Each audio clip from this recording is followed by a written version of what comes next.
I was kind of thinking about how things hadn't changed over the periods, because I started here in Sunday school when I was 5. Yeah. And they made a mistake in the registration and put me with the 6-year-olds. And so, of course, my friends were not necessarily in my Sunday school class, but I made new friends, and some of them, you know, have gone on forever. And Rummage Berlin, who's still on our membership list, was in my class, and different ones. But I remember in Sunday school, I think they started my love of music because we had big classes. The 4th grade class had 2 men as teachers. I mean, it was all across the street. But the way that we did it was that every Sunday we sang a hymn together as a class. And once a month or so, Dr. Harkness would come over and visit the Sunday school classes. But we never, well, yeah, I guess we had family Sunday once in a while where we could go over to the big church, because we were in the children's chapel, which was really, really nice. I loved it. To be in the children's choir, you had to be in 5th grade. And you had to audition singing by yourself, Holy, Holy, Holy with the organ. Wow. And we had a big children's choir. There's a picture somewhere in the archives of us crossing the street when they did something over here. And it's a lot of black bottoms with white stones, and it was just a nice unit. They had a children's choir director, Lionel Leitner, who was taught English at New Trier. And his wife, Betty, played the organ. We had an organ over there. We marched 2 by 2 up the aisle with our hymn books. And it was always kind of a contest as to who could ring the bell when it was time for church, because there was a rope that came down underneath, and we got to pull on that. But, you know, it was a different person each week, so we made it friendly. But it was just such a nice experience over there with the stained glass windows, and, you know, the pews were all dark wood. And so then when you got to be, after a freshman in high school, you could come over to the big church and be in the big choir. And there again, it was a very different kind of thing we did. We had choir rehearsal once a week. We had, did beautiful, you know, a lot of classical music. The organist was Earl Mitchell, who during the week sold pianos at Marshall Fields. And on the, right. And during his lunch hours, he came over and accompanied our glee club at the Art Institute, because I was in school there by then. And he would accompany us during his lunch hour for our rehearsals. And then the nicest thing was that at Christmas time, we all went up into the museum at the top of the staircase in front of the El Greco, and you know, risers, and we did a little concert. And I remember that I had a solo. I had to sing a verse of, oh, what was it? One of the Christmas songs, Good King Wenceslas, I think. And I thought, this is just like wonderful to be up in that beautiful place and singing. And then they used to have what they called, it was an area downstairs where they had a lot of medieval copies of different kinds of sculptures and things. And so we would give little concerts there every once in a while. But it was just such a nice start to loving music. And then at that point, I came to the regular choir, and we had a quartet, a men's quartet that sang on WGN at night. And then it went from a quartet of men to 2 men and 2 women, or, yeah. And then by that time I was soprano soloist at the church. So I was the soprano, and when I think about, I keep thinking they sang on WGN in the evenings, the music hour or something, the men did.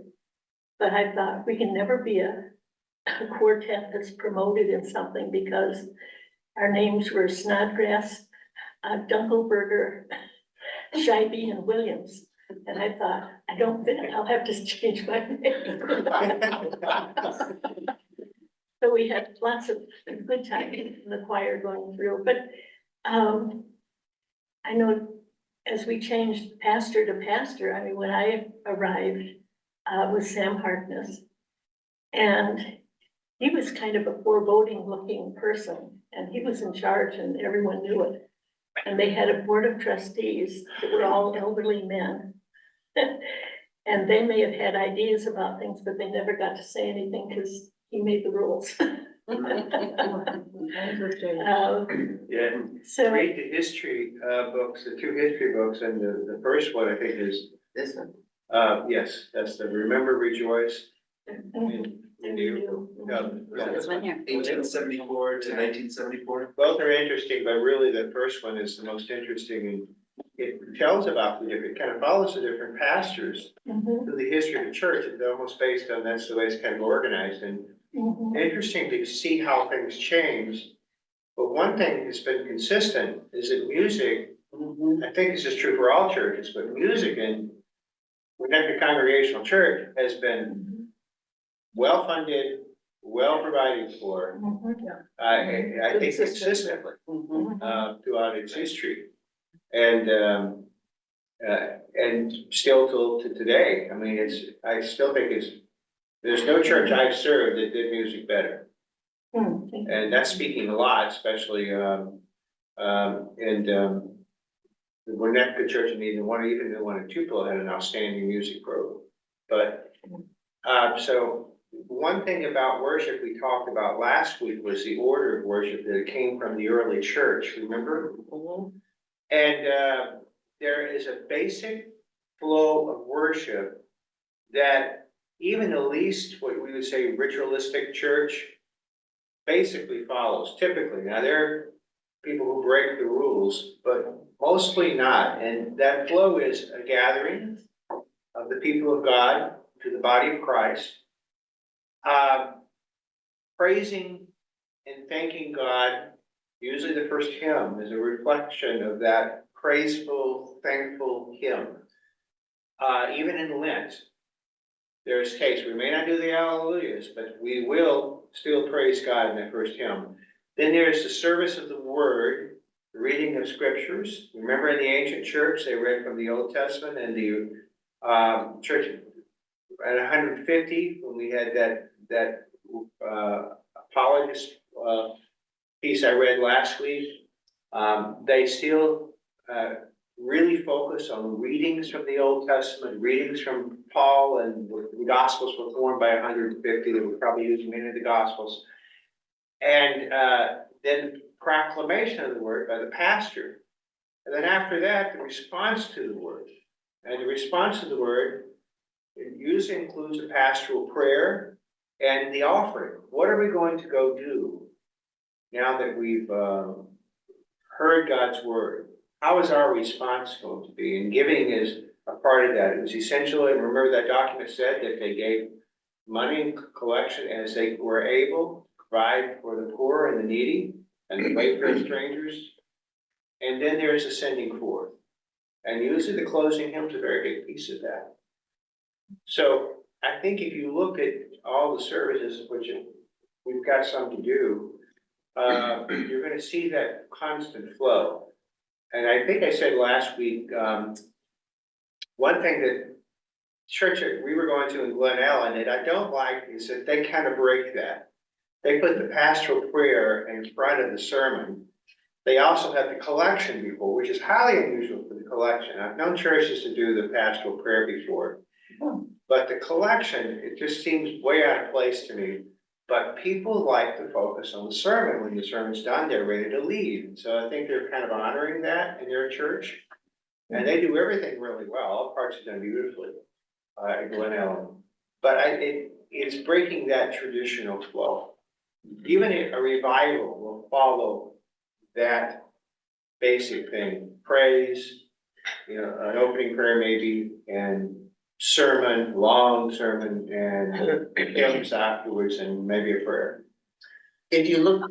Then an altar call, of course, that's a good response too. It'd be always an altar call in my home church. Pastor asked.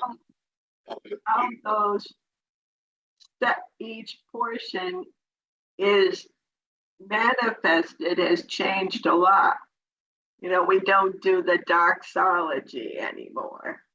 Right. For me as a kid, the doxology was the moment where I knew I could relax because we were almost done.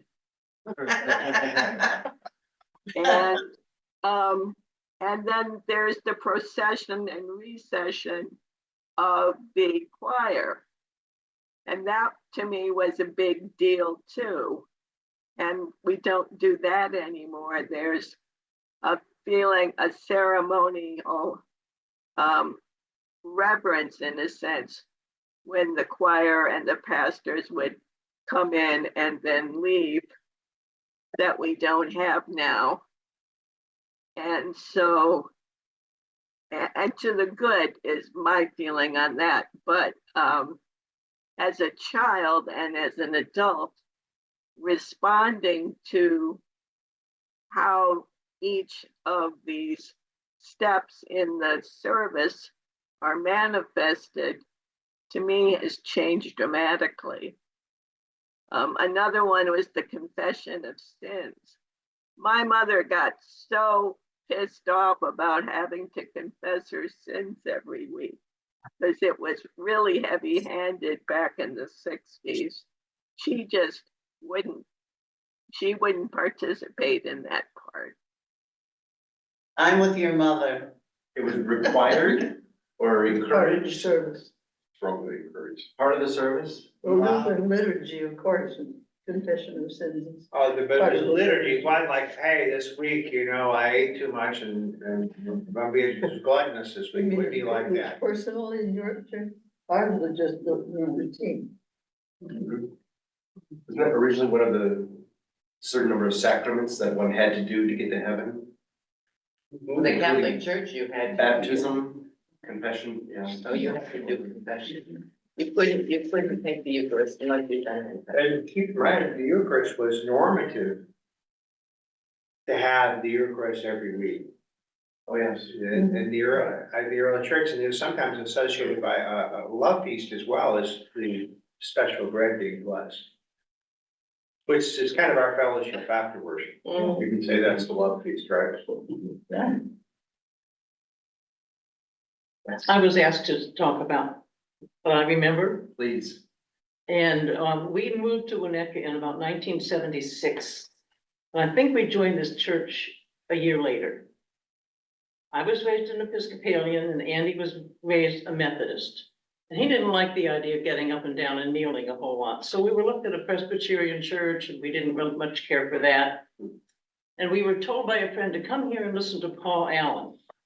So we came, but in those days there was what was called a pulpit exchange.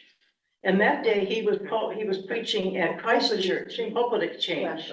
So Reverend Allen was preaching at Christ Church, so we got in the car and we immediately drove to Christ Church. And we heard him speak and we liked him. So the next week we came back here. And eventually, of course, we joined. Yesterday, I Zoomed with my two kids who grew up in this church, and I asked them, what do I say? Well, one of them said, well, not much. And the other one said, well, I was part of the youth group and it really meant a lot to me. We went on some marvelous trips and I grew up on those trips. And one of them, and I won't say which one, said, we had to dress up every time. And I said, well, you don't have to now. Oh, that's really good. We also my husband was a physician. And he took care of a lot of patients, and he did a lot of lecturing and other things around the country and around the world. But he got the feeling that that was not good enough for this church. And I felt badly about that. But one of the things that they always said at the end of the church was this blessing that we say now at the end of every service. And for years, that has not been said. We felt that these were our way of going out into the world the next week and our message to the world. And I love this blessing. So it wasn't said for many years, but at Andy's memorial service, Jeffrey, thank you so much. It was said, and it's been said every time ever since then. I love it. So we always use this as our way of going out into the world. Week by week by week, and that made a big difference to us. We remembered, my kids remembered that as you mentioned, that we had the children's service across the street in the little chapel at 9:30. And the big service was here at 11 o'clock. I remember that. So there were two different services at that time. And the centennial room had just been built because it was the centennial of the church. But the rest of the, way over there had not been. So I remember when that was being built, and I remember when we got the new organ. People carried in the pipes and all kinds of things. Some of you might remember that, when we got that organ. They manually put the organ together, with the pipe? Yes, I think so. I didn't, but I remember that just we would carry pipes and pipes and pipes and pipes in. Oh. And we also had speakers, like Marcus Board came to speak to us. Right. And there's some wish that we would have some speakers again. I've heard a number of people say that they wish that we would have some people. For example, like the author of this book, or other people come to do that. And I don't know if we could find the funding for it, but that would be. I think the important thing is you have someone like that, you want to have a good crowd. You I think do. when we had Marcus Borg, and I think you had John Dominic Crossan at some point, and as well as others, and I think we struggled then 45, 50 people, which is pretty good. I'd be happy with that right now. And that would be, I think, so you wanna make sure you have enough people. And I think that is something that spiritual enrichment group can look at. We could make some recommendations, maybe even try to get Barbara Brown. We'd have to do good publicity, but I think we could do You it. guys are really good. It's just the marketing. For someone like Borg or Crossan, I would think at least 100 should be I would think so. doable. Well, Barbara, Well, Borg is no longer with us, but. Yeah, I know, but I mean, even back then. and Barbara Brown Taylor would bring a crowd if you did it outside of Sunday morning, because preachers. Or it would have to love be done of an Yeah. evening of some sort, I think. Get the word out. So that's a possibility. Because a lot of these people are on book tours anyway, and if they're coming through Chicago.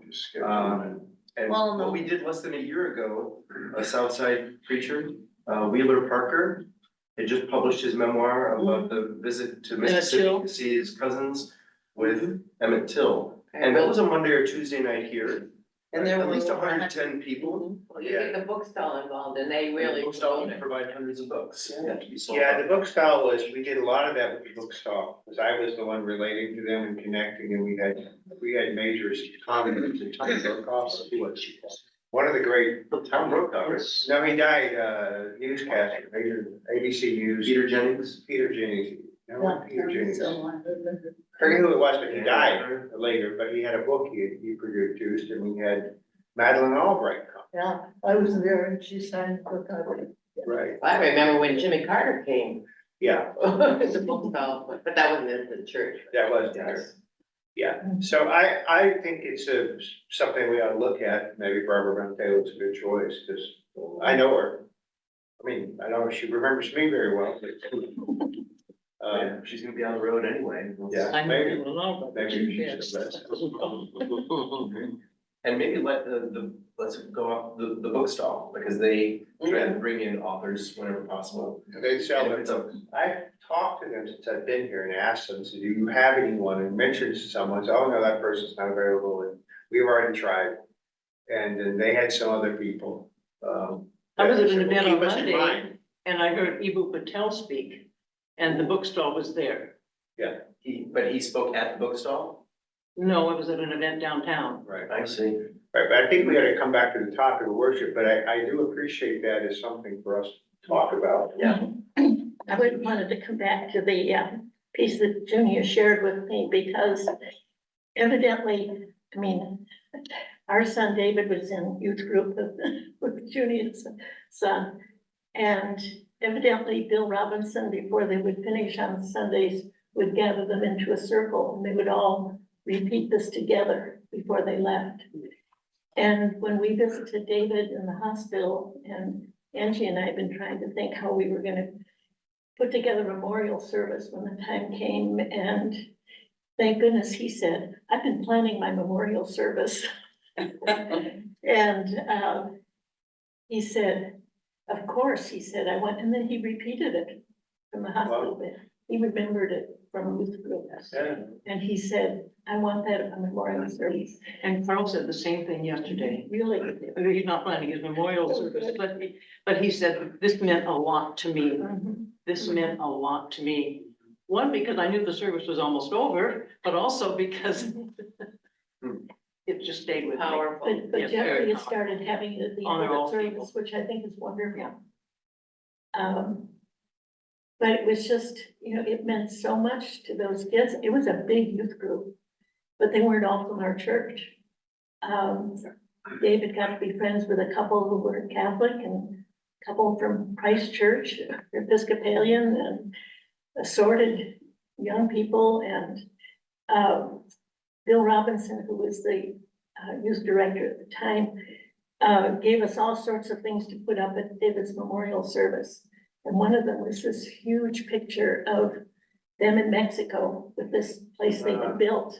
Yeah. And they're on the roof, they're all over the place and posing for this picture. And I thought, that's a lot of people. And the thing is, they all stayed friends. Right. I mean, David, when he got married, there were several of the guys that he had been in youth group with.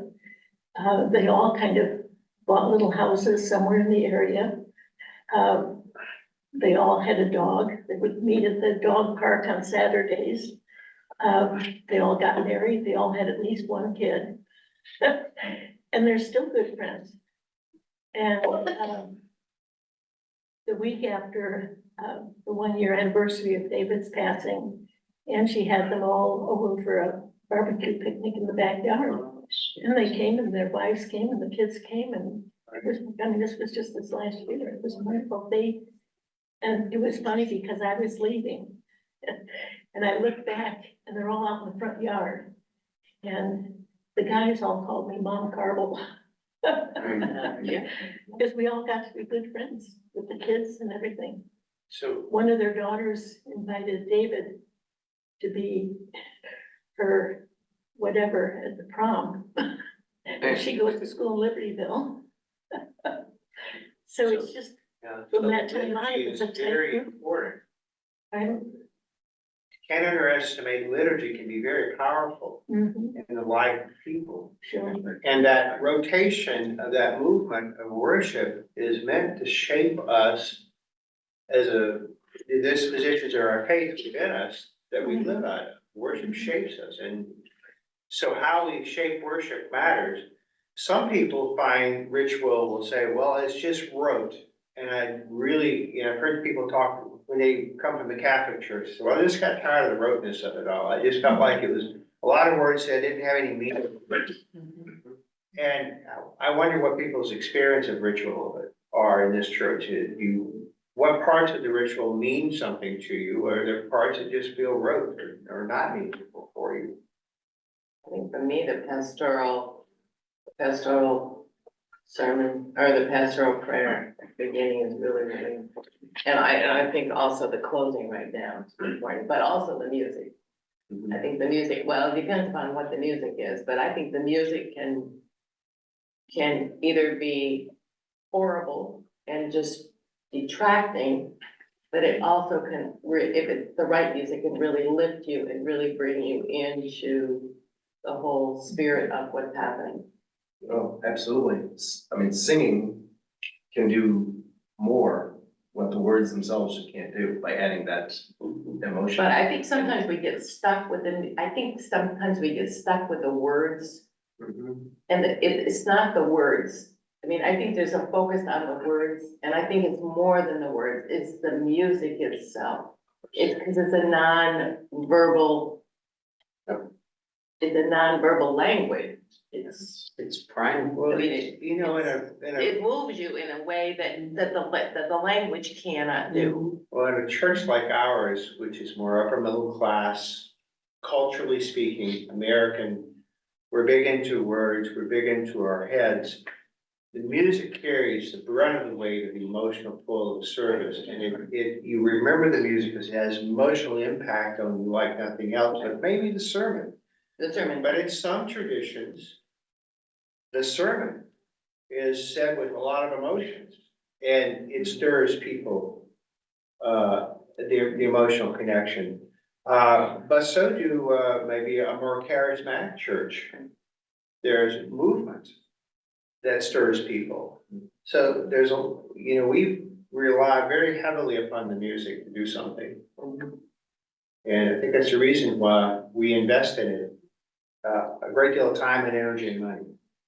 So. For our son, that was really important, because he was a musician, and he started playing in the church when he was 5. Right. And I think that really kept him in the church for a long period of time, and then it sort of all fell apart, and then he didn't want to have anything to do with the church because that all fell apart. But that was really important to him. Well, I think it's pretty flexible, holding on to some traditions. I didn't know that, the words we end every morning with, the tradition went that far back. Because to me, they seem very au courant and meaningful I today. even found these words in my mother's wish for her funeral. Really? I mean, these have been around a long time, But but we choose different songs. As someone who spent the great plurality of my youth in the Eastern Orthodox Church, in a Greek church, the Divine Liturgy of Saint John Chrysostom was not to be changed at all. The exact same thing for an hour and a half every Sunday. The only thing that changed was what the priest's sermon was going to be. Everything else we had to have memorized, and I didn't have to try. I memorized each word in English and in Greek. Was that meaningful for you?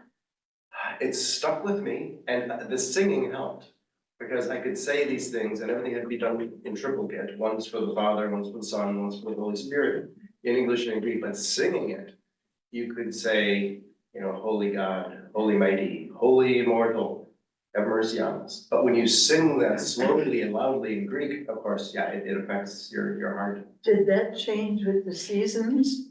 No, not at all.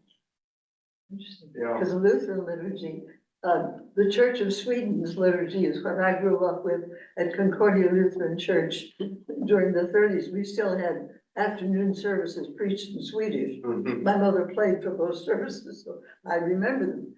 But the beautiful liturgy musically changed with each season.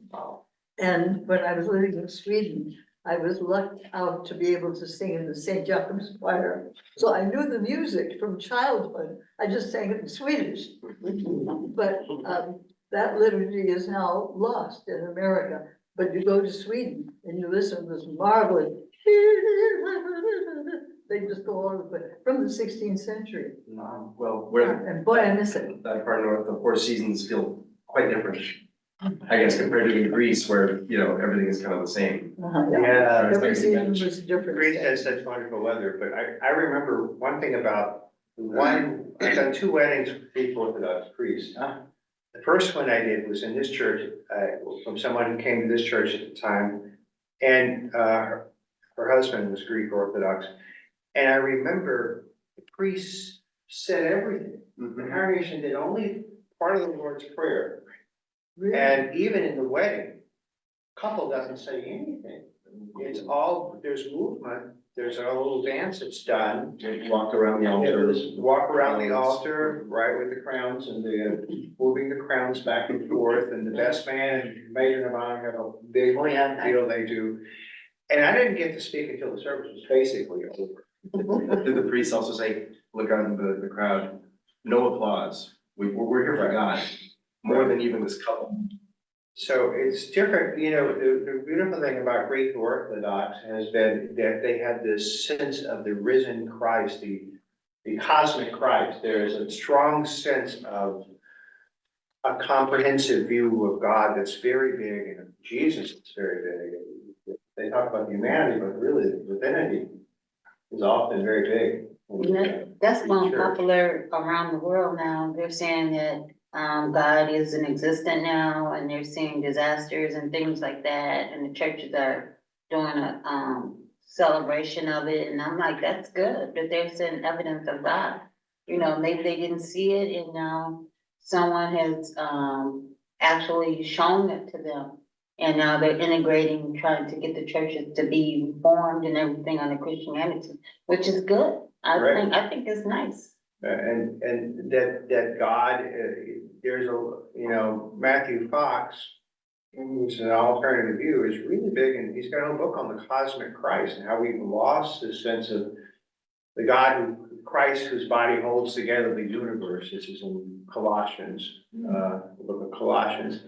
That's just another dimension that we often, different traditions bring those things back. And for a while, Greek Orthodox, a lot of them started going there because they liked the sense of mystery they picked up in it, that they didn't feel in some of the other mainline churches. I spent some time, I was baptized in as a young adult in the Catholic Church. And there were a couple of things about that I really enjoyed. One of the things I always, and I still do today, if I walk into a Catholic church, I put my hands in the holy water and bless them. Yeah.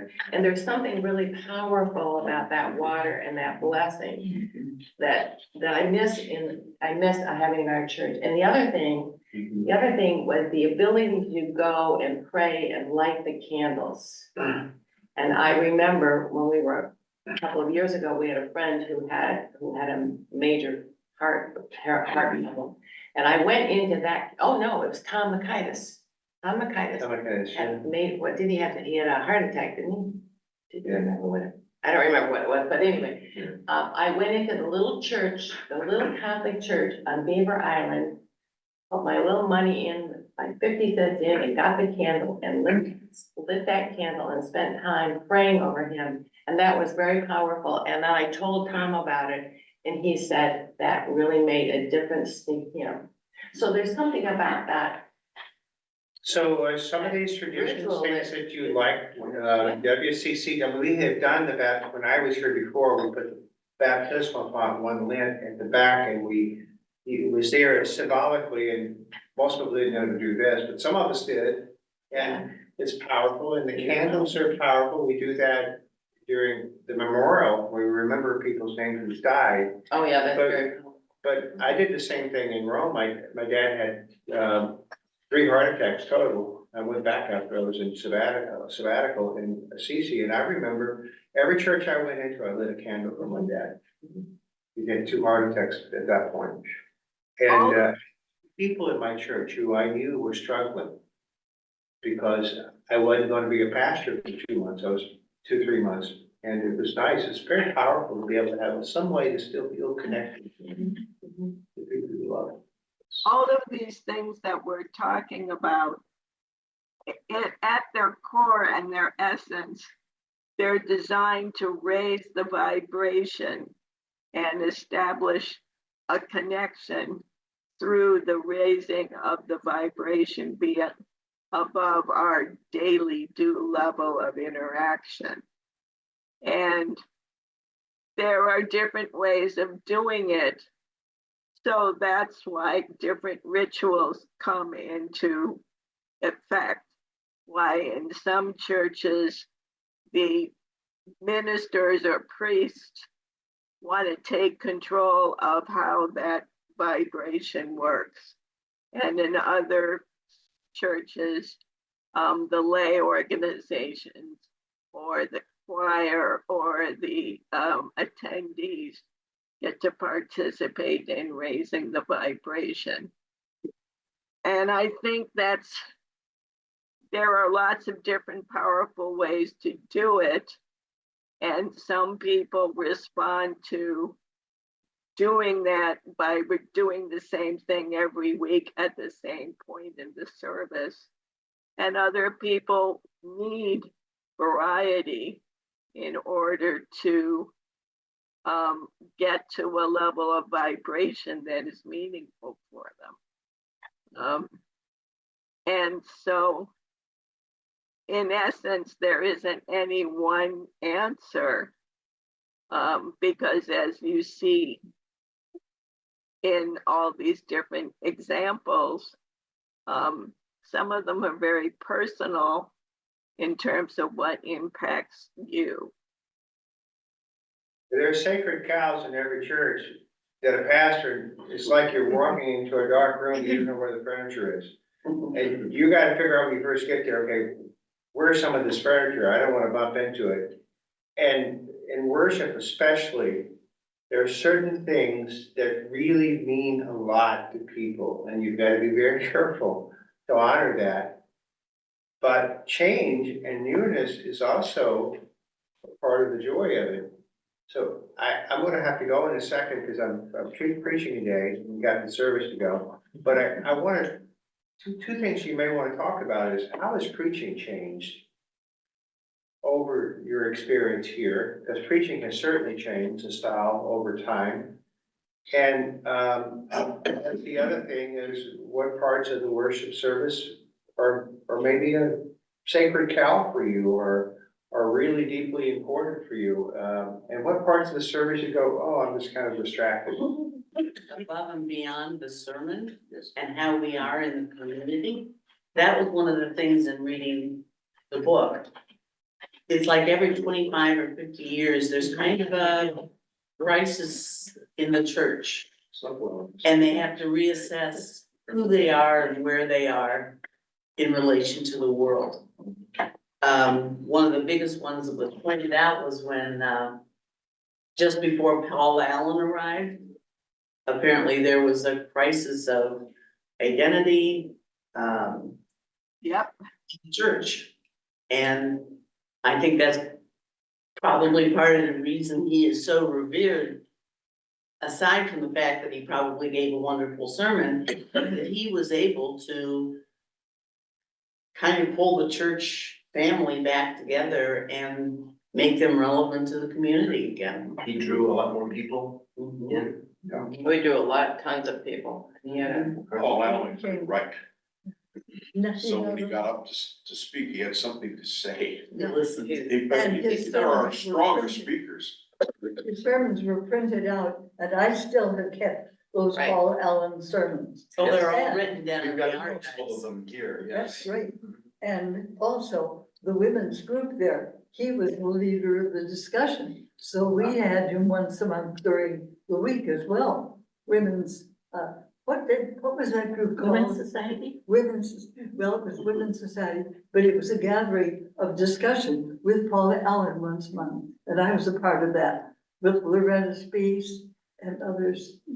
I think that was when I was teaching during the day, probably. Oh, shucks. But I'd like to say about coming back to the music and how important it is, and that's why I'm so grateful to what we have, that Victoria is such a fine director and choice of music. Within the last few years, the concern with getting contemporary as well, it is the balance between traditional and contemporary that the music these days has done such a good job of. Because if it is contemporary, it's musically alert contemporary. It isn't junk. And I heard the alternatives, but last week's anthem was one of those, the Harold Friedel anthem, one of my favorites from years and years ago, and we sang it.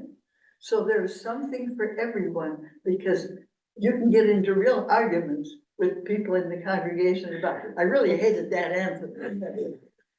But they all have the message that coordinates.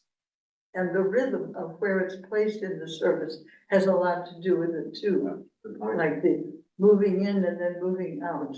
I think they're doing very well with that right now. It's good to be cognizant of, thank you. There's a real commitment to Yeah. music being a part of our service. It isn't the service, but it is a part of it. And then, you know, people are still creating new songs and messages, and they're just as worthy, just as liberating and holy as the things written, you know, 150 years ago, or by an Englishman 500 years ago, or whatever. And also the hymns, usually they are tunes that we recognize, but with new words that are more alert to the situations of today, and I appreciate that. Oh, yes, I didn't know until I started here, these tunes, a lot of the tunes, but with different words, I'd heard since singing in the college choir in the 80s. The same tunes, but now with completely different words. Oh, yeah. I grew up with some of these tunes. It's the 70 strength years of the ago. music, Sure. just the pure music. Exactly. Nice mix. I came, my husband and I and our children came to this church, from an Evanston church.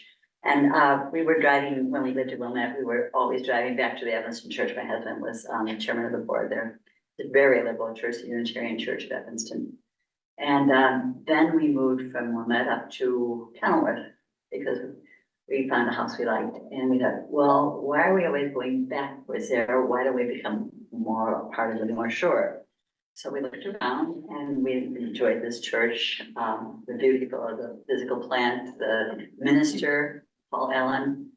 But to me, I guess what I find most important about this church are the people and their outward look to life.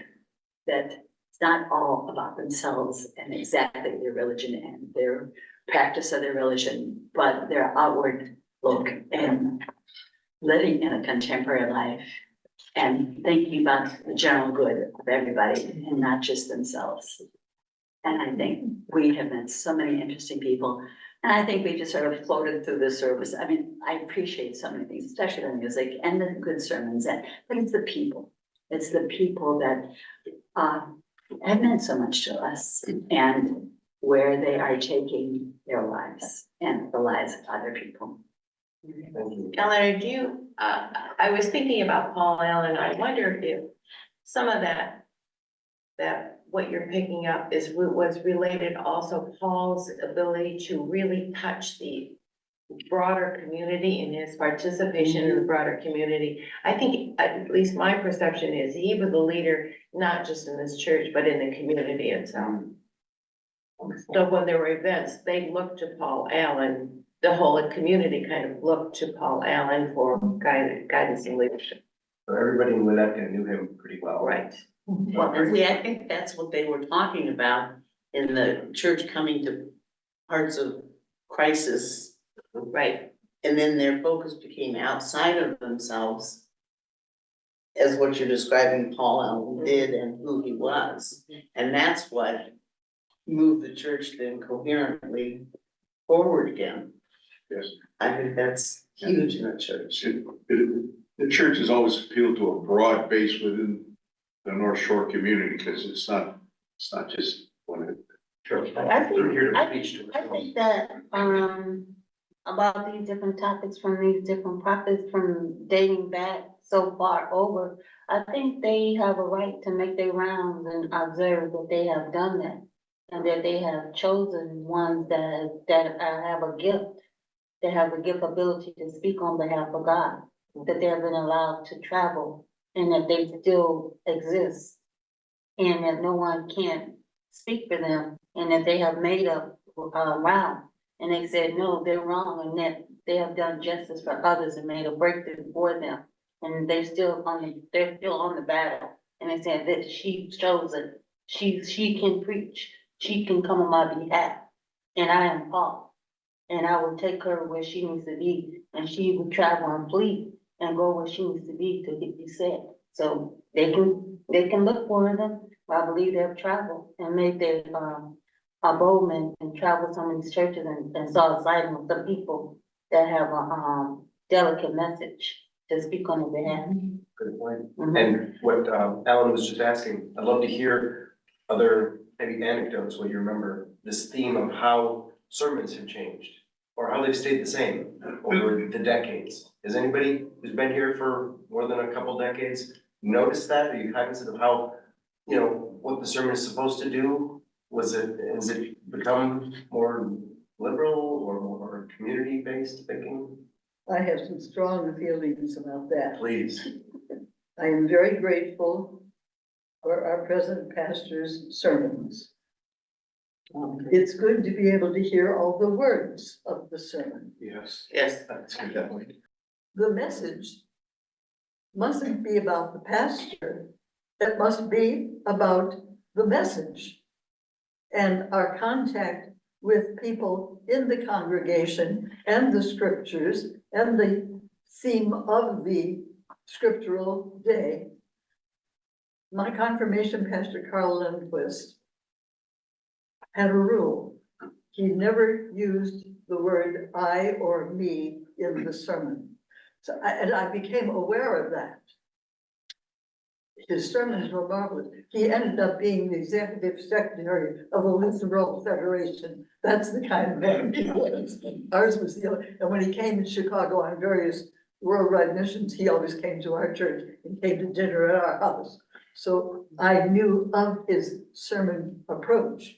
So that was a measuring by which I have measured other sermons. Paul Allen was a winner about incorporating a personal situation with the big deal. Right. But the big deal must not be about the person's ability to cut the grass in the morning.